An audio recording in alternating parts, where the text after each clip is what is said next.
बिस्मिल्लाहिर्रहमानिर्रहीम। मुअज़्ज़ज़ सामीन, अस्सलामु अलैकुम। कैसे हैं दोस्तों? इंसान ख़ता का पुतला है। कुछ गुनाह इंसान से जाने अनजाने में हो जाते हैं और कुछ गुनाह इंसान जानते बूझते कर जाता है। आज की इस वीडियो में हम आपको गुनाहों से बचने का तरीका बताएंगे जो आपकी ज़िंदगी में बहुत मददगार साबित होगा। अल्लाह का खौफ और रज़ा। सबसे अहम चीज़ यह है कि इंसान अपने दिल में अल्लाह का खौफ और रज़ा को जगह दे। जब इंसान अल्लाह की रज़ा की फ़िक्र करता है तो वो गुनाह करने से बचने की कोशिश करता है। नमाज और इबादत। नमाज और दिगर इबादत इंसान को अल्लाह के करीब करती है और इससे दिल की सफाई होती है। ये गुनाहों से बचने का एक मजबूत ज़रिया है। अच्छे दोस्तों का इंतखाब। इंसान का माहौल और इसके दोस्त बहुत असर अंदाज होते हैं। अच्छे दोस्त जो नेक कामों की तरगीब दें वो गुनाहों से बचने में मददगार साबित हों। इल्म हासिल करना।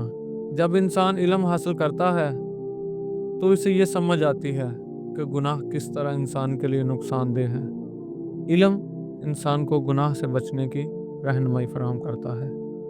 तौबा और इस्तिग़फ़ार। अगर इंसान गुनाहों से बचना चाहे तो वो बच सकता है, और अगर इंसान से जाने अनजाने में गुनाह हो जाए तो उसे तौबा और इस्तिग़फ़ार करना चाहिए। अल्लाह ताला अपनी रहमत से गुनाहों को माफ़ कर देता है। सब्र और इस्तिक़ामत। गुनाह से बचने के लिए सब्र और इस्तिक़ामत ज़रूरी है। इंसान को सब्र से काम लेना चाहिए और अपनी ख्वाहिशात को काबू में रखना चाहिए। ज़ाती मेहनत और मराक़बा। अपनी रूहानी हालत को बेहतर बनाने के लिए मराक़बा और ख़ुद को मुहासबा करना बहुत ज़रूरी है ताकि इंसान अपने दिल में गुनाहों से बचने की ठान ले। अल्लाह और इसके रसूल से मोहब्बत।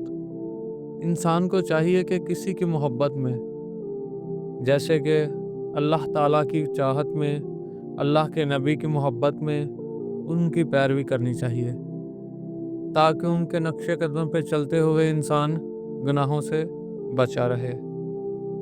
मस्बत सरगर्मियाँ और वक़्त का सही इस्तेमाल।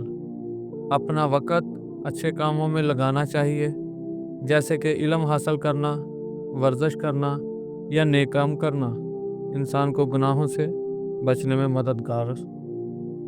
गुस्से और जज्बात पर काबू पाना। गुनाह अक्सर गुस्सा या जज्बात के गलबे में आकर होते हैं, इसलिए अपने जज्बात पर काबू पाना और खुश अखलाकी इख्तियार करना ज़रूरी है। अगर इंसान अल्लाह की रज़ा की कोशिश करे, अपने अमाल का मुहासबा करे और अपनी ज़िंदगी में इन असूलों पर अमल करे तो वो गुनाहों से बच सकता है। अल्लाह ताला हमें नेक काम करने की तौफीक अता फरमाए और बुरे कामों से बचने की तौफीक अता फरमाए और हम पर अपनी रहमत का साया हमेशा कायम रखे। आमीन सुम्मा आमीन।